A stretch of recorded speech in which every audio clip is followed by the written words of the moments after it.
The first thing you'd notice walking past that little beige house on the corner of Birchwood Drive was how ordinary it looked, 2 stories, trimmed loin curtains always drawn. What you wouldn't notice, what you couldn't possibly guess, was that inside those walls lived a family who had given up everything for the truth. Marcus Lane sat at the kitchen table before dawn, papers spread in front of him like a soldier's map. And in some ways, that's exactly what it was. Each page held names, dates, badge numbers, evidence of police corruption so deep it rotted the department from the inside out. He'd survived 3 tours in Iraq, faced men with rifles pointed at his head, but nothing. Nothing prepared him for the war he was fighting now, right there in his own city. His wife Layla moved quietly between the stove and the security monitor bolted to the wall. She poured cereal for their daughter Ava, who was 8, and already carried herself with the kind of caution no child should have to know. Layla wore a lavender blouse, her own small act of defiance against the colorless life they had been forced into. Every few minutes, her eyes flicked to the monitor scanning the perimeter. The marshals had sworn this safe house was secure, but she'd stopped believing in promises from men with badges. See, Marcus hadn't ended up here because of some criminal mistake or bad luck. He was here because one night, walking home from work at the Veterans Center, he watched a teenager named Jordan Williams get pulled over. Jordan was a good kid, honor student, worked evenings at the grocery to help his mom. And Marcus, standing in the shadows, saw an officer slide a bag of cocaine straight into Jordan's backpack, then pull it out with fake surprise like some bad actor playing to an audience. Jordan didn't even protest, just dropped his shoulders like he'd been expecting it all his life. And something inside Marcus snapped. He couldn't stay quiet, not after seeing that. He stepped into the light, gave his name, his service record, and told those cops straight out, "I saw you plant that evidence. I'll swear it under oath."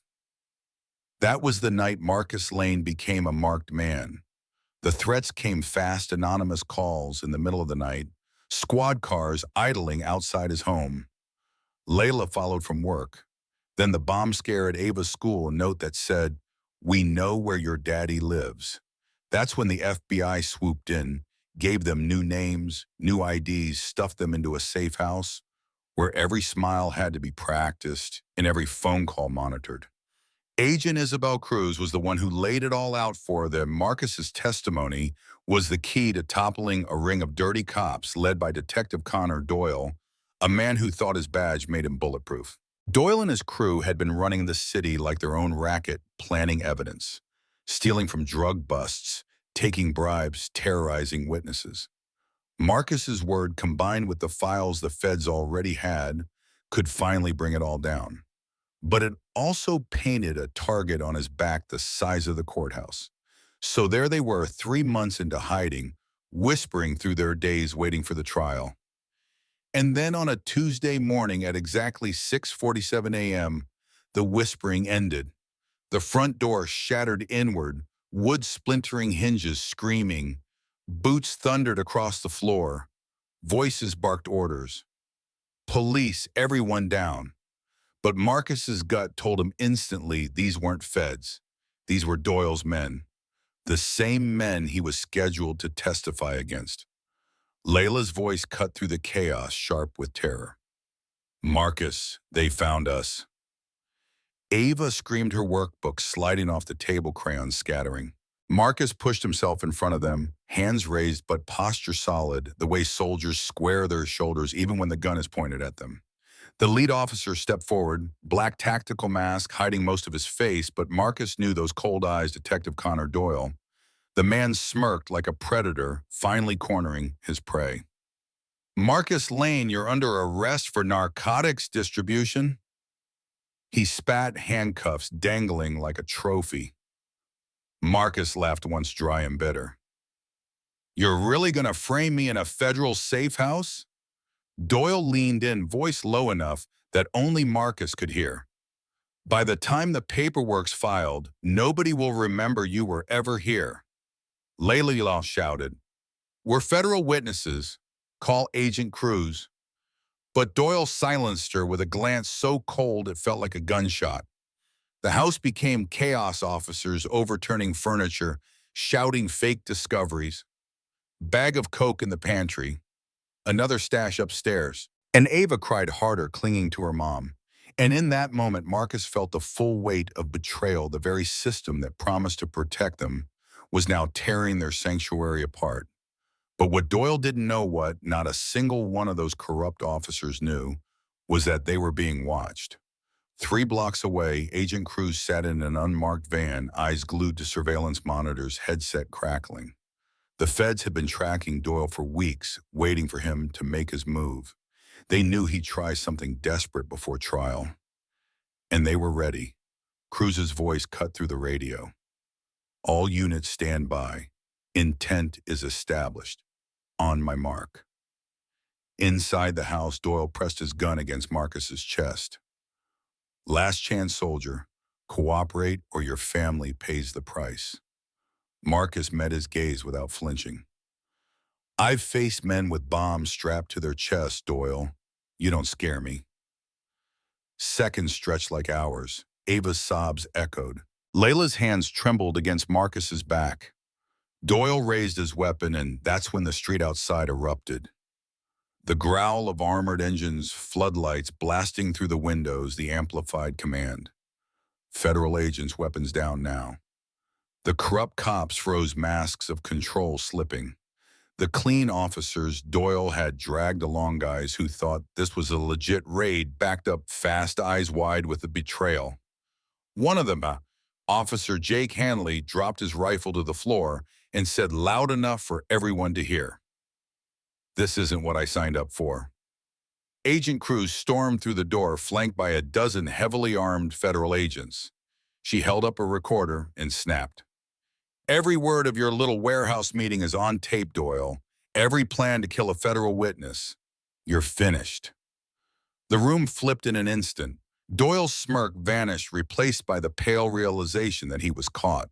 Ray Coleman, his right-hand sergeant, tried blustering. We had credible intel. But Cruz cut him off with surveillance footage, time-stamped the day before, showing them faking intel files. Layla pulled Ava into her arms, whispering, "These are the good ones, baby. These are the good ones." But Ava just stared, confused, learning too early that some people with badges protect and some destroy. Marcus stepped on forward, voice steady, almost calm. "Agent Cruz, they planted evidence all over the house. My family saw it happen. That's your obstruction charge right there." Cruz nodded. "Don't worry, Marcus. We've got more than enough." She turned, eyes locking on Doyle. "Connor Doyle, you're under arrest for conspiracy to obstruct justice, intimidation of a federal witness, and attempted murder." Handcuffs clicked. The same sound Doyle thought Marcus would hear in shame now sealed his own downfall. The aftermath came: fast arrests across the city, frozen bank accounts, cases overturned. Hundreds of convictions tied to Doyle's crew got thrown out, families freed from false charges. The press called it the biggest corruption takedown in state history. But for Marcus, it wasn't triumph. It was survival. Reporters shoved microphones at him outside the courthouse, asking if it was worth it, if he regretted stepping out of the shadows that night. He looked into the cameras and simply said, "My daughter deserves to grow up in a city where the badge means protection, not fear. That's why I did it." And maybe the most powerful moment didn't come in court or on TV. It came weeks later when Jordan Williams, the kid Marcus saved that night, stood at a press conference, his voice shaking but strong. "Mr. Lane gave me hope when I thought I had none. He reminded me that justice can still win." The story didn't tie up neat and clean. Marcus's family still lived with trauma, still jumped at sudden noises, still slept with the lights on sometimes. But their sacrifice cracked open a rotten system, let the sunlight in. And maybe that's where I'll leave you, with a question that doesn't have an easy answer. When the very people sworn to protect us abuse that power, what do we do? Stay silent or speak up and risk everything? Marcus Lane chose courage. But would you drop your thoughts in the comments? Tell me what you'd have done. Tell me if you've ever seen something like this in your own life.